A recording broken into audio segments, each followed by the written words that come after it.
saka zvaunona zvanetsa mukomana ndezvekuti izvona zvinonetsa kuti sei uchi wakasvika paunosvika panokura, sei uchi wakasvika paunosvika panoitika chakati, sei uchi wakabata chakati chinoitika chakati, ukataura chinhu chinoitika, sei uri kuti pfuma yakawanda ichiita kuti sei pauri iwewe. Alright, nyaya ipo ndeyekuti dzwenderedzwe takagadzira kuitira kuti nekuti tatazonzwisa kuti zvizviitika takati maprogram ese mafoni ese machichira zvichinyorwa zvisanga kunyorwa zvichibenefita ini ndine control 100% idzokera chichigumi 10% munani kuna baba mbiri denga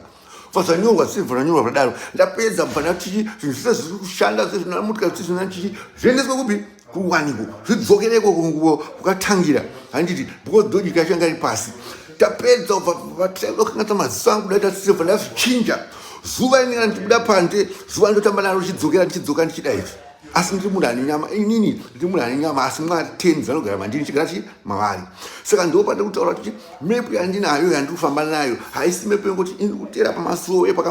peshe pakamhemba pese gloria pese ndopaziva ndekuti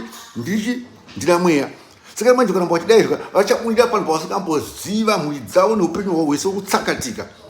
ini ndakakumbira chinhu one chete ndoda mwana wangu handiti mwana wangu auye agare pasaidi apa ndini ndichifamba naye ndimuratidza ndoratidza chipostora handidi mari handina chi nekuti ndipende zvinhu zvese ndezvangu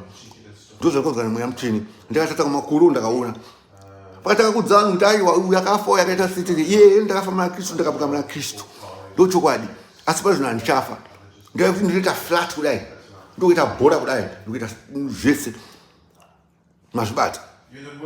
kufara kwamuri vanobloka zvomba kune chinangwa ita seasi vachifa zvamwari hatisi hozana hozana